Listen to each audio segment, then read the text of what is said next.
Okay, Amazon hydraulic top link. Looks pretty good from the outside. Comes with a couple hoses. With the hoses there's a couple crush washers there. So 2 are on one side, so obviously you're going to move one to that side when you go to mount it. These come loose, so make sure you tighten these up, and these also have a copper washer there as well. Here's my existing top link.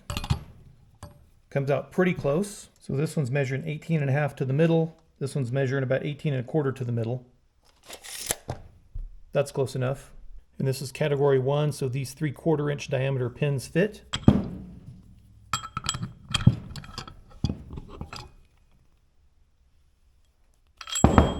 Okay, we'll go ahead and tighten these up first. These are both 1 1/16.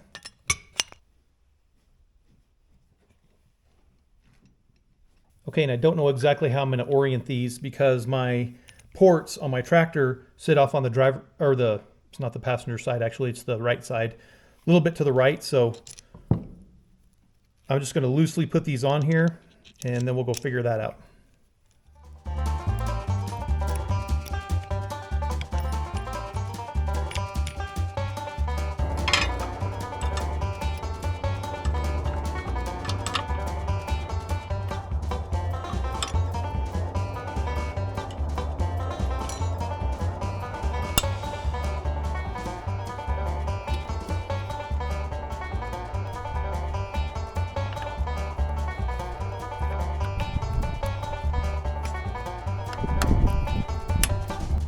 This will come up, this will drop down. Should be plenty slack here. It's not going to rotate. That shouldn't get hooked there. Even if it does, it should pop over. That's not where I want it though.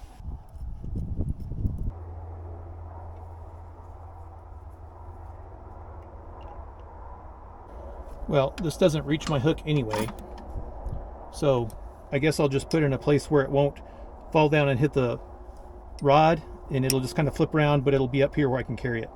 Let's tighten these back down.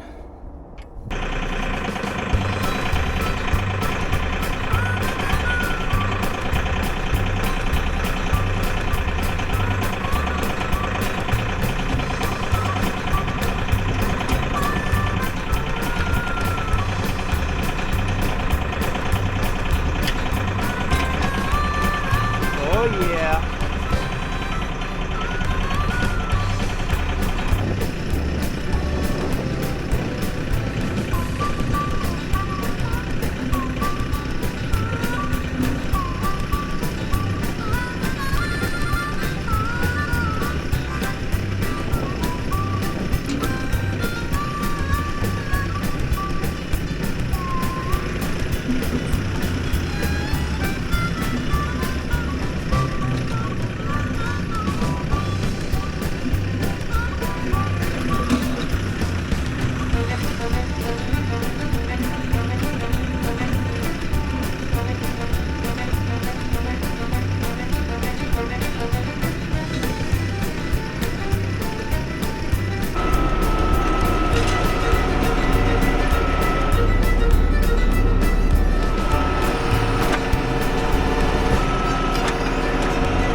Okay, kind of an embarrassing mistake. I've had this happen before with the regular manual top link, but basically I didn't have this pin low enough, and so when I hit the ground the very first time, this just flipped up and it jammed down here.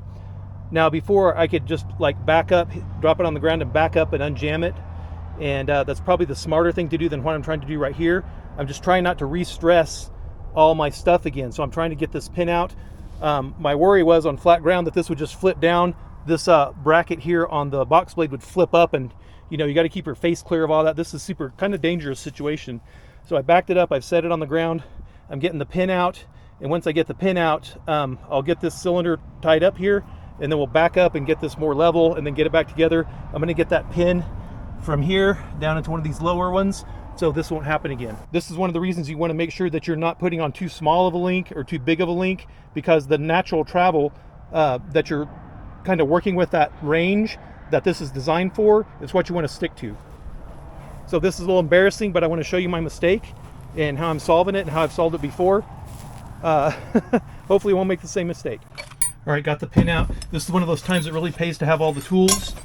I got this cheap wrench set and a hammer and some, there's some other Crescent wrenches in here, some straps. And then over here, this is all just tractor pins, extra pins if I lose something or break something. And this, of course, is just chains right here on the step, because I almost never get out of the side. So that's a chain if I need to pull something. All right, so now I'm just going to start it, back it up, and we'll get this squared up and back together. This is going to be nice, especially when I'm grading irregular terrain. Obviously, I can adjust it up or down. The land plane, I'm not as excited about it as I am with the box blade, because the box blade, it's so nice to be able to tilt it down where it digs really deep, and then sometimes you're digging too deep and you want to tilt it the other way, or sometimes you just want to float over something and smooth something out, kind of like you're back dragging with your bucket, but you're going forward with the box blade. And so that's super sweet, and that's really what I'm excited about. Also, I have coming a hydraulic side link that we're going to put on here, and that's going to be even more valuable, because on this road over here, of course you can't see it, and it's a good long ways, it's several hundred yards, but I want to put a crown on it so we can put some road base on it, and then that way water and snow melt and everything will drain off it, and we can drive on a nice solid all-weather road. And that's where the hydraulic tilt is going to come in handy, that I don't have to get in and out and adjust it up and down. So this is going to be a big time saver as far as tilting like this goes, but as far as tilting sideways goes, that side link is going to be really nice. So that's in a video coming up, be sure to watch for that, and I'll see you next time. Thanks for watching.